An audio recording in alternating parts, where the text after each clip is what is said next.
Hello guys, இன்றைக்கி நம்ம வீடியோவில் என்ன பார்க்க போகிறோம் அப்படின்னா, சிலபஸ் மாற்றினதுக்கப்புறமா இந்த ஒரு டாப்பிக்கில் இருந்து இந்த ஒரு புக்கில் இருந்து தான் கேள்விகள் கேட்கப்பட்டிருக்கு. அயர் சொல், அதாவது வேறு நாட்டோட ஒரு சொல்லை கொடுத்து, அது நம்ம தமிழ் மொழியில் அந்த சொல் வழக்கத்தில் இருக்கும். ஸோ அந்த மாதிரி ஒரு சொல்லை கொடுத்து எந்த நாட்டு மொழி அப்படின்னு சொல்லுவாங்க. அது மட்டும் இல்லாமல் குரூப் 4, 2, குரூப் 1 எல்லாத்துலேயுமே இந்த புக்கில் இருந்து தான் கொஸ்டின் வந்திருக்கு. ஸோ அதனால் இந்த புக்கில் இருந்து அனலைஸ் பண்ணி வேர்ட்ஸ்லாம் எடுத்திருக்கேன். மறக்காமல் வீடியோ ஃபுல்லாக பாருங்கள். ஃபஸ்ட்டு நம்ம டாப்பிக்கில் போவோம். போர்ச்சுகீசியம். போர்ச்சுகீசியர்கள் தான் இந்தியாவுக்கு வந்த முதல் நபர்கள் ஐரோப்பாவிலேருந்து. இவங்க கொண்டு வந்த பொருட்களுக்கு முன்னோட்டா, அதான் முன்னாடி பரங்கி அப்படின்னு பேரை சேர்ப்பது வழக்கமாக இருந்துச்சு. அந்த வகையில் தான் பரங்கிக்காய், பரங்கி சக்கை இப்படிலாம் இருக்குது. ஸோ நல்லா பாருங்கள், பரங்கிங்கிற சொல் வந்து போர்ச்சுகீசியர்களுக்கு உரியது. இன்றைக்கி வரையுமே நம்ம ஊர் சைடெல்லாம் பரங்கி மலை, பரங்கி பேட்டை என இருக்கிறத இன்றைக்கி நம்ம பார்க்க முடியும். பரங்கி அப்படிங்கிற சொல் வந்து ஃப்ராங்க் என்ற சொல்லேருந்து வந்திருக்கு அப்படின்னும் இந்த புக்கில் சொல்லப்பட்டிருக்கு. போர்ச்சுகீசியம், இந்த போர்ச்சுகீசியத்துலேருந்து எந்த மாதிரியான கேள்விகள் கேட்பாங்க அப்படின்னா, இந்த கொடுத்துருக்கேன் பார்த்தீங்களா, இந்த மாதிரி தான் இருக்கும். கடுதாசி அப்படிங்கிற பேர் தமிழ் சொல் கிடையாது, இது ஒரு போர்ச்சுகீசிய சொல். ஸோ இந்த கடுதாசிங்கிறத நமக்கு மேலே கேள்வியாக கொடுத்துட்டு இது என்ன சொல் அப்படின்னு கேட்பாங்க. ஆங்கில சொல்லா, போர்ச்சுகீசிய சொல்லா, உருது சொல்லா, அரபு சொல்லா, தமிழ் சொல்லா அப்படின்னு இருக்கலாம். கண்ணை மூடிட்டு கடுதாசிங்கிறத நீங்கள் போர்ச்சுகீசியம் நடிச்சிருங்க. அடுத்து பேனா, வாத்து, சா அப்படின்னா தேநீர், இளஞ்சி.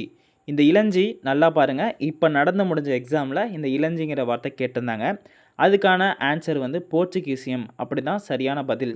ஸோ அடுத்த வர எக்ஸாமுக்கும் இந்த பிடிஎஃப்ல இருந்து நிறையவே கேட்க வாய்ப்பு இருக்குது.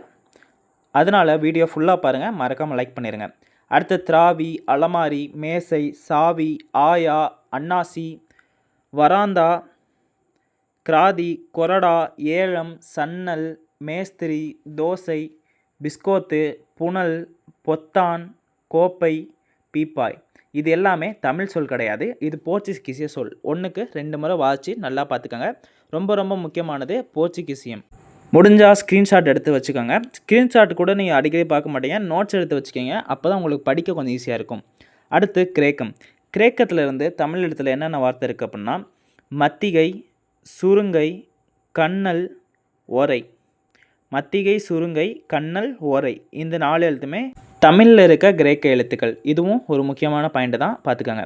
அடுத்து குருசு என்பது லத்தீன் மொழி சொல். குருசுங்கிறது லத்தீன் மொழி சொல், இதுவும் ஒரு முக்கியமான பாயிண்ட் தான். அடுத்து ஹீப்ரூ. ஹீப்ரூ எபிரேயம். இந்த ஹீப்ரூங்கிற பேர்லேருந்து தமிழில் என்னென்ன வார்த்தை இருக்குது அப்படின்னா, இயேசு, யூதர், சாலமன். இயேசு, யூதர், சாலமன், இது 3மே ஹீப்ரூ வேர்டு, தமிழில் அழைக்கப்படுற ஒரு வேர்டு.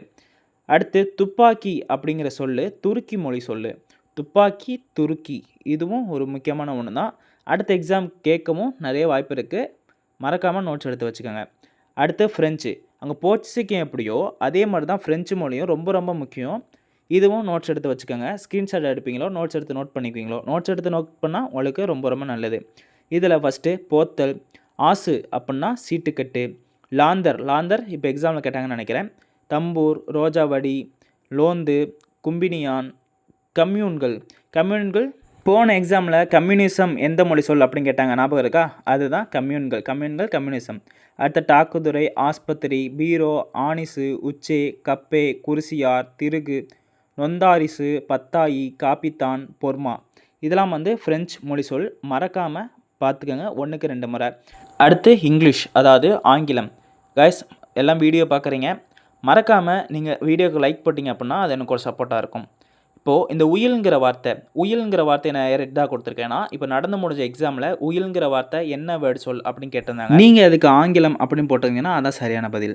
இப்போ இதில் வேறு என்ன வேர்டு இருக்குன்னா, coat, cholera, soap, cinema, shop, dozen, ticket, police, bus, stand, bill, paper, bungalow, pencil.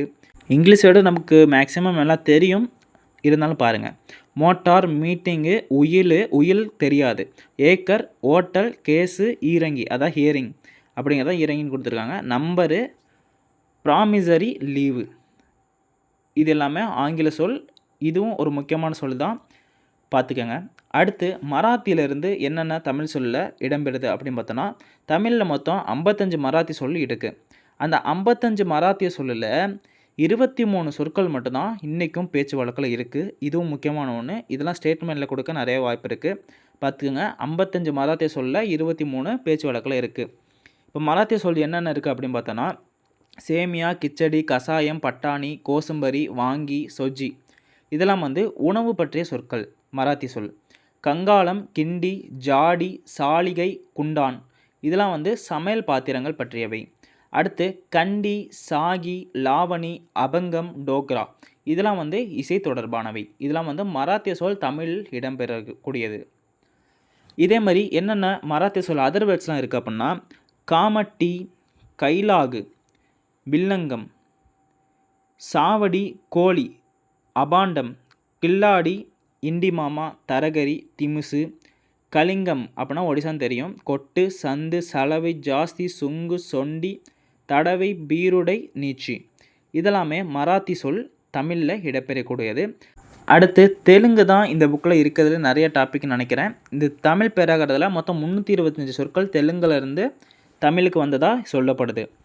அந்த தெலுங்கு வேர்டு என்னென்னு பார்த்தோன்னா, இரளி, உப்பசம், சலிப்பு, கலிங்கம் அங்கேயும் பார்த்தோம் இங்கேயும் பார்க்குறோம், சொண்டி, கத்தரி, கடப்பாரை, ராயசம், தரக்கரி, சேந்திரவர், கம்பத்தக்காரர், குப்பம், பட்டர், கோமட்டி, அக்கடா, அட்டி, அன்னு, டாட்பு, துறை, பெத்த, தீவட்டி மற்றும் ஜாடி, ஜதை, தண்டா, கழுபு, கட்டடம், கலப்படம், உருண்டை, சொக்கா, கம்பல், கரிசை, கவுளி, காட்டம், கும்பு, கெடுவு, கொப்பி, கொலுசு, சந்தடி, களிப்பு, சிட்டிகை, சிமிலி, தோபத்தி, பவிசு இன்னும் இருக்குது,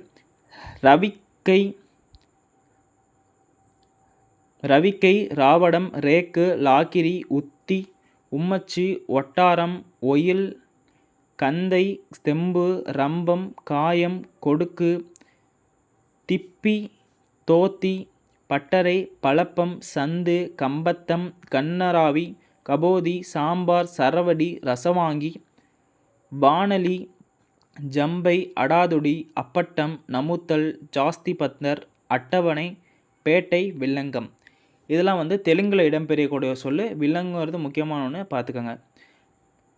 இந்த வேர்டெல்லாம் தமிழில் இடம்பெறக்கூடியது. அதே மாதிரி கன்னடத்துலேருந்து 38 கன்னட சொல் வந்து தமிழில் புகுந்ததா அப்படி சொல்லப்படுது. 38 சொல், 38ங்கிற நம்பரை மறக்காமல் மனப்பாடம் பண்ணி வச்சுக்கோங்க. ஏன் அப்படின்னா ஸ்டேட்மெண்ட்ஸில் எவ்வளோ பொறுத்துக்களையோ கொடுத்து நம்மளை சிக்க வச்சுருவானுங்க, பார்த்துக்கோங்க. அட்டிகை, இதா, எகத்தாளம், சமாளித்தல், சொத்து, பட்டாக்கத்தி, ஒது, இட்டலம், குலுக்குதல், குட்டு, கெம்பு, தாண்டல், எட்டன் இந்த கன்னட சொல்லலாம் தமிழில் நம்ம பயன்படுத்தக்கூடிய வார்த்தைகள் ஞாபகம் வச்சுக்கோங்க. ஹிந்தி, நம்ம குமரகுருபர் இருக்கார்ல, அவர் கொஞ்ச நாள் காசியில் போய் வாழ்ந்தார். அப்போது அவர் ஹிந்தி கற்றுருப்பார். இதுவும் ஒரு முக்கியமான பாயிண்ட்டு. அப்போது அவர் எழுதுகிற பாடல்களில் நயா பைசா அப்படின்னா புதுக்காசு, காதி, கைத்தறி துணி இதெல்லாம் வந்து இடம்பெற்றிருக்குது, ரொம்ப முக்கியமான ஒன்று. அடுத்து உருதுங்கிற மொழியிலேருந்து தமிழ் எழுத்தில் என்னென்ன வார்த்தைகள் இருக்குது அப்படின்னா, நசர், சராய், கோரி, கெடுபிடி, கெலுகு, கெவு, கெலுகு அல்லது கெவு இதுவும் ஞாபகம் வச்சுக்கோங்க. கைதிங்கிற வார்த்தை உருது சொல்லு, இது தமிழ் சொல்லு கிடையாது. இது மாட்டியோட நிறைய வாய்ப்பு இருக்குது நம்மளை, அதனால் கைதிங்கிற பார்த்துக்கோங்க.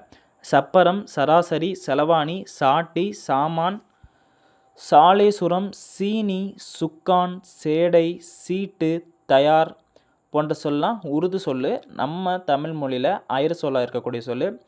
எக்ஸாம் பாயிண்ட் ஆஃப் வியூவில் ரொம்ப ரொம்ப முக்கியமான ஒரு சொல்லு. அடுத்து நம்ம சிங்களம் போகிறோம், அதாவது ஸ்ரீலங்காவில் பேசக்கூடிய சிங்களம். இந்த சிங்களத்தில் ஈழம், முருங்கை, பில்லி, அந்தோ போன்ற சொல்லலாம் ரொம்ப ரொம்ப ஒரு முக்கியமான சொல்லு. சிங்களம் மொழியிலிருந்து தமிழ் மொழிக்கு இன்று வரையும் பயன்படக்கூடிய ஒரு சொல். சீலம், முருங்கை, பில்லி, அந்தோ இதில் முருங்கைங்கிறத முக்கியமான பார்த்துக்கோங்க. ஸ்ரீலங்கா போயிட்டு வந்தாச்சு. அடுத்த மலேசியாவுக்கு போகிறோம். அங்கே மலாய் அப்படிங்கிற லாங்குவேஜ்லேருந்து நம்ம அன்றாடம் பயன்படுத்தக்கூடிய சொல்லான சவ்வரிசிலேருந்து சவ் அப்படிங்கிற சொல்லு மலாய் என்ற சொல்லிலிருந்து வந்தது, அதாவது சகு என்பதிலேருந்து வந்தது அப்படின்னு சொல்லுது. அது மட்டும் இல்லாமல் கிடங்கு, கிடங்கி அப்படிங்கிற சொல் வந்து கடோங் அப்படிங்கிற மலாய் சொல்லேருந்து வந்தது, இதுவும் சொல்லப்படுது. மலாய் தீவில் இருக்க மலாக்கா, மணிலா போன்ற இடத்துல இருந்து தான் வேர்க்கடலை குறிக்கும் மல்லா கொட்டை, மணிலா கொட்டை அப்படிங்கிற பேர்லாம் நமக்கு வந்திருக்கும் அப்படின்னு சொல்கிறாங்க. மல்லா கொட்டை, மணிலா கொட்டை வேர்க்கடலை குறிக்கக்கூடிய சொல்கள். இதுவும் முக்கியமான ஒரு பாயிண்ட் தான், மறக்காமல் பார்த்துக்கோங்க, எழுதி வச்சுக்கோங்க, நோட்ஸ் எடுத்துக்கோங்க. அடுத்து சீனாவிலேருந்து சீன மொழியிலிருந்து தமிழ் மொழியில் பயன்படக்கூடிய, அதாவது வழக்கில் உள்ள சொல் என்னென்ன இருக்குது அப்படின்னு பார்த்தோன்னா, படகு வகையை சார்ந்த சாம்பான் என்ற சொல் வந்து நம்ம தமிழ்நாட்டிலையும் இந்த சொல் பயன்படுது அப்படி சொல்கிறாங்க. அது மட்டும் இல்லாமல் பெரிய மண்கலத்தை குறிக்கும் காங்கு என்ற சொல்லும், அப்புறம் எல்லாத்துக்குமே தெரிஞ்ச பீங்கான் என்ற சொல்லும் சீன மொழியிலிருந்து நமக்கு கிடைச்ச சொல் அப்படின்னு சொல்லியிருக்காங்க இந்த புக்கில். அடுத்து இன்னொரு பெரிய டாபிக், தெலுங்கு மொழிக்கு அப்புறம் பெரிய டாபிக்னால் அது அரபு மொழி தான்.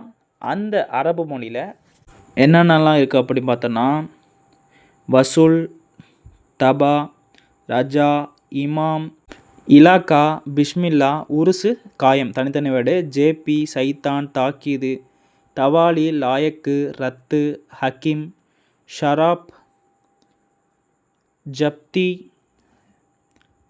ஜபர்தஸ்து, ஜாமீன், கொசுவர் இதெல்லாம் அரபு வேர்டு.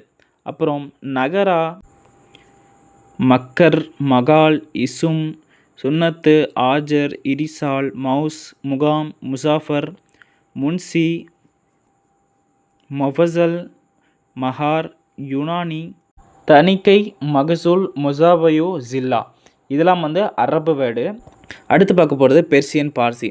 போர்ச்சுகீசியமும் ஃப்ரெஞ்சும் எவ்வளோ முக்கியமோ அதே அளவுக்கு இதுக்கும் முக்கியத்துவம் கொடுத்து இதை படிங்க. ஹிந்தி மொழியும் உருது மொழியும் வழியாக தான் பெர்சியன் அப்படிங்கிற சொல்லு வந்து தமிழ் மொழியை புகுந்தது அப்படின்னு இந்த புக்கில் கொடுக்கப்பட்டிருக்கு.